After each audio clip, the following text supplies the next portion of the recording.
বদরের যুদ্ধে আল্লাহ তাআলা ইসলামকে বিজয় দান করেন হিজরি ২ সনে। যুদ্ধের ২ মাস পর মুহাম্মদ মুস্তাফার কন্যা ফাতিমা জাহরা এবং আবু তালিবের পুত্র আলীর বিয়ে হয়। মুহাম্মদ আল্লাহর রসূল তার মেয়ের শিক্ষা ও লালন পালনের প্রতি সর্বোচ্চ মনোযোগ দিয়েছিলেন।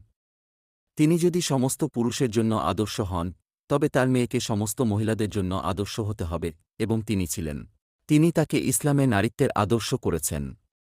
তিনি ছিলেন আল্লাহর প্রতি ভক্তি ও আনুগত্যের মূর্ত প্রতীক এবং তিনি ছিলেন সমস্ত জান্নাতি বিশুদ্ধতা ও পবিত্রতার মূর্ত প্রতীক। চরিত্র এবং ব্যক্তিত্বে তিনি তার বাবার সাথে সবচেয়ে আকর্ষণীয় সাদৃশ্য বহন করেছিলেন। ফাতিমা যখন বড় হয়, তখন ২ বৃদ্ধ সঙ্গী, প্রথমে একজন এবং পরে অন্যটি, তার বাবাকে তার বিয়ের জন্য হাত চেয়েছিল। কিন্তু তিনি তাদের থেকে মুখ ফিরিয়ে বললেন, আমার মেয়ে ফাতেমার বিয়ের বিষয়টি স্বয়ং আল্লাহর হাতে, এবং তিনি একাই তার জন্য একজন জীবনসঙ্গী নির্বাচন করবেন। আল্লাহ সঠিকভাবে তা নির্বাচন করেছেন। তিনি তার দাস আলী ইবনে আবি তালিবকে তার সবচেয়ে প্রিয় কৃতদাস মুহাম্মদ মুস্তাফার কন্যার জীবনসঙ্গী হিসেবে বেছে নিয়েছিলেন। তিনি ফাতিমা বিনতে মুহাম্মদ এবং আলী ইবনে আবি তালিবকে বিবাহিত দেখতে চান। বদর যুদ্ধের ২ মাস পর, অর্থাৎ ২ হিজরির জিলকদ মাসে ১১ মাস, আলী মুহাম্মদ মুস্তাফাকে ডেকে বললেন, হে আল্লাহর রসূল, আপনি আমাকে নিজের সন্তান হিসেবে লালন পালন করেছেন। আপনি আপনার উপহার, আপনার উদারতা এবং আপনার দয়া দিয়ে আমাকে অভিভূত করেছেন।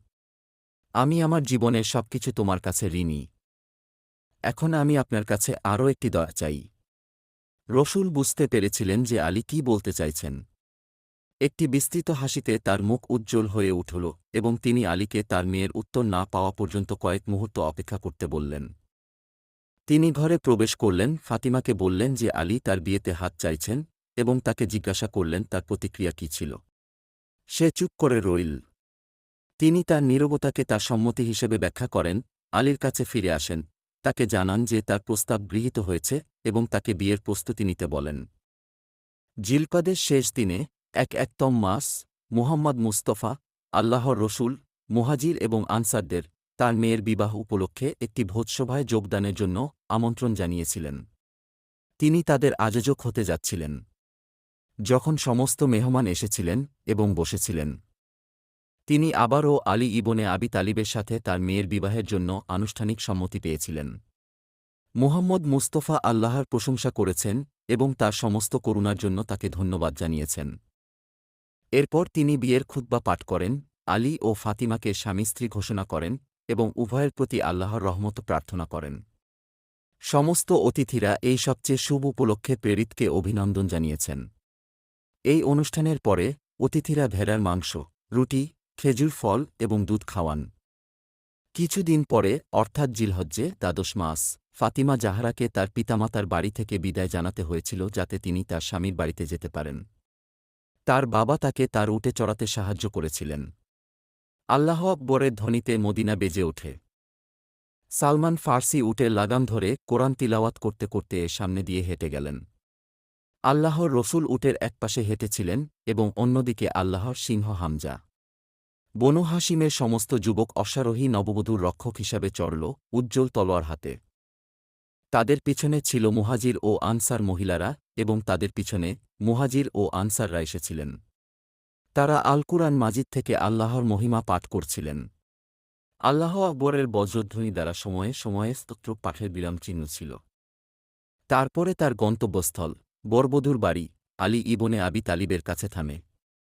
মুহাম্মদ মুস্তাফা তার মেয়েকে উট থেকে নামতে সাহায্য করেছিলেন।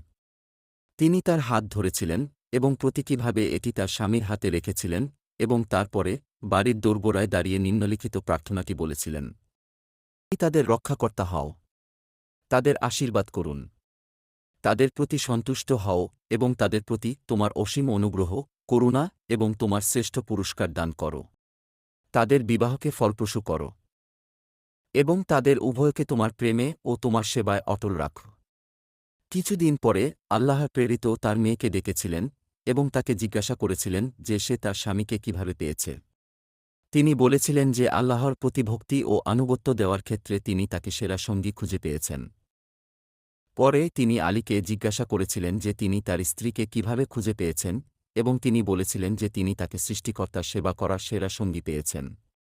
স্বামী ও স্ত্রী উভয়ের জীবনের সর্বশ্রেষ্ঠ মুহূর্ত ছিল যখন তারা তাদের প্রভুর সান্নিধ্যে গিয়েছিলেন এবং তার কাছে প্রার্থনায় মগ্ন হয়েছিলেন। আলী এবং ফাতিমা জাহরার মধ্যে স্বার্থের সম্পূর্ণ পরিচয় ছিল। উভয়েই আল্লাহর রসূল মুহাম্মদ মুস্তফা এবং খাদিজাতুল কুবরা দ্বারা প্রতিপালিত ও শিক্ষিত হয়েছিলেন। তাই উভয়েই তাদের পিতামাতার আদর্শ ভাগ করে নিয়েছিলেন। উভয়েই ঈশ্বরের সেবাকে অন্য সব কিছুর চেয়ে এগিয়ে রাখে। তাদের মধ্যে কোনো মতবিরোধের কোনো অবকাশ ছিল না। তাদের চিন্তাভাবনা, কথা এবং কাজ সবকিছুই আল কুরআন আল মাজিদ দ্বারা সত্যযুক্ত ছিল। তাই তাদের বিয়ে ঠিক ততটাই নিখুঁত এবং ঠিক ততটাই সুখী ছিল যেমনটা মুহাম্মদ ও খাদিজার বিয়ে হয়েছিল।